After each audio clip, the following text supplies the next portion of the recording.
Pada pertemuan ketiga ini, mata kuliah penyuntingan Bahasa Indonesia akan membahas ejaan baku Bahasa Indonesia bagian pertama.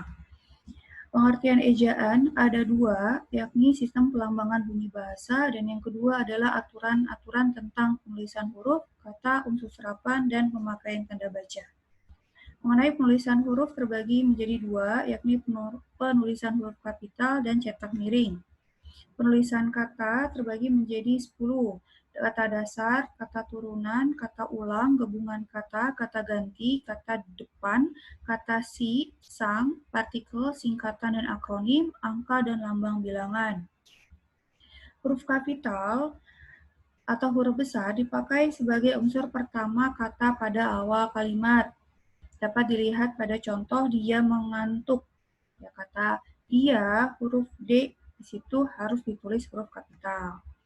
Selanjutnya, huruf kapital dipakai sebagai huruf pertama petikan langsung. Bisa dilihat pada kalimat Bapak menasihatkan, berhati-hatilah nak. Kata berhati, B di situ harus ditulis huruf kapital. Huruf kapital dipakai juga sebagai huruf pertama dalam ungkapan yang berhubungan dengan nama Tuhan dan kitab suci, termasuk juga kata ganti untuk Tuhan. Allah, Maha Kuasa, yang Maha Pengasih, ya Tuhan.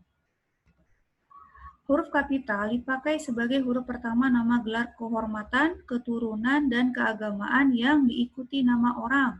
Contohnya Haji Agus Salim, Nabi Ibrahim.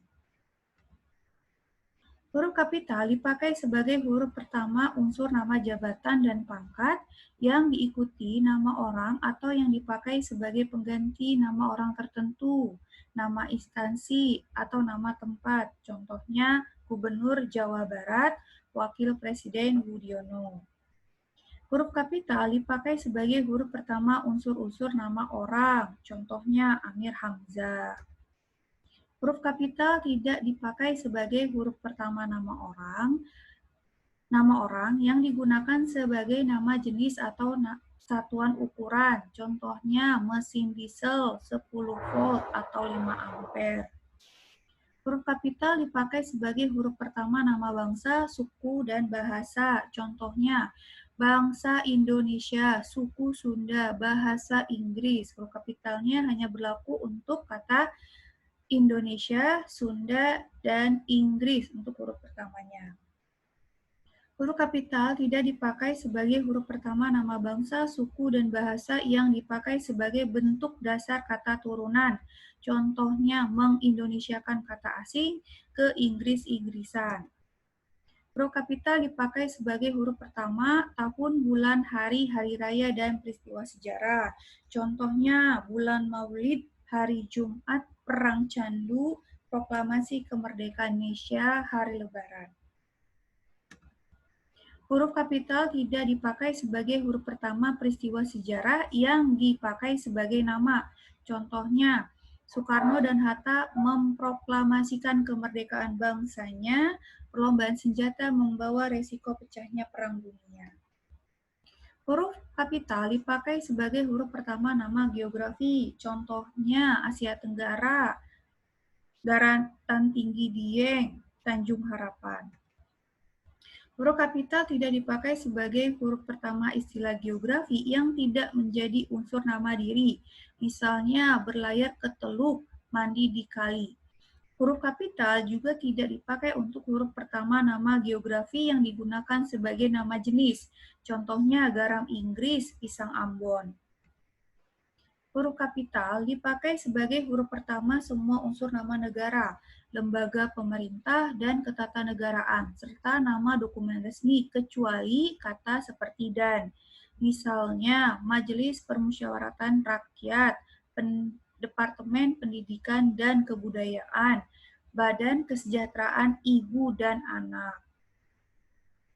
Huruf kapital tidak dipakai sebagai huruf pertama kata yang bukan nama negara, lembaga pemerintah, dan ketatanegaraan, badan, serta nama dokumen resmi.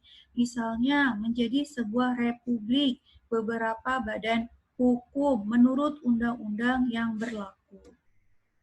Huruf kapital dipakai sebagai huruf pertama setiap unsur bentuk ulang sempurna yang terdapat pada nama badan, lembaga pemerintah, dan ketatanegaraan serta dokumen resmi. Misalnya, Perserikatan Bangsa-Bangsa, Undang-Undang Dasar Republik Indonesia. Huruf kapital dipakai sebagai huruf pertama semua kata, kecuali kata seperti di, ke, dari, dan yang tidak terletak pada posisi awal. Misalnya, saya telah membaca buku dari Eve Maria ke Jalan Lain ke Roma. Bacalah majalah Bahasa dan Sastra. Huruf kapital dipakai sebagai huruf pertama unsur singkatan nama gelar, pangkat, dan sapaan. Misalnya doktor, profesor, prof, TN, tuan, NY, nyonya. Huruf kapital dipakai sebagai huruf pertama penunjuk hubungan kekerabatan, seperti bapak, ibu, saudara, kakak, yang dipakai dalam penyapaan dan pengacuan. Adik bertanya, itu apa, Bu? Bu di situ harus ditulis sebagai huruf kapital B-nya. Huruf kapital tidak dipakai sebagai huruf pertama kata penunjuk hubungan kekerabatan yang tidak dipakai dalam pengacuan atau penyapaan. Misalnya, kita semua harus menghormati bapak dan ibu kita. Huruf kapital dipakai sebagai huruf pertama kata ganti Anda. Sudahkah Anda tahu? Surat Anda telah kami terima. Huruf miring. Huruf miring dalam cetakan dipakai untuk menuliskan nama buku, majalah, dan surat kabar yang dikutip dalam tulisan. Contohnya, majalah Bahasa dan Sastra, surat kabar Suara Rakyat. Huruf miring dalam cetakan dipakai untuk menegaskan atau mengkhususkan huruf, bagian kata, kata atau kelompok kata. Misalnya, dia bukan menipu, tetapi ditipu. Bab ini tidak membicarakan penulisan huruf kapital. Huruf miring dalam cetakan pertama untuk menuliskan nama ilmiah atau ungkapan asing, kecuali yang telah disesuaikan ejaannya. Misalnya, nama ilmiah buah manggis adalah Karsiana mamos tama. Penulisan kata terbagi menjadi 4 bagian, kata turunan, gabungan kata, kata depan, dan partikel. Partikel lah, kah, ta ditulis serangkai dengan kata yang mengikutinya. Contohnya, apakah kamu mengerti? Partikel pun dan per ditulis terpisah dari kata yang mengikutinya. Dia pun sudah mengetahui masalah ini. Per orang dikenakan biaya Rp5.000. Akan tetapi, kata walaupun ada pun itu digabung, 2/3 itu digabung juga. Singkatan dan akronim, bisa dilihat perbedaannya. Singkatan contohnya adalah PT, MPR, SH, DKK, YTH. Akronim, ABRI, KONI, AKABRI, DEPAK, IWAPI, Pemilu, dan Tilang. Sekian dan terima kasih atas perhatian Anda. Sampai di sini. Waalaikumsalam warahmatullahi wabarakatuh.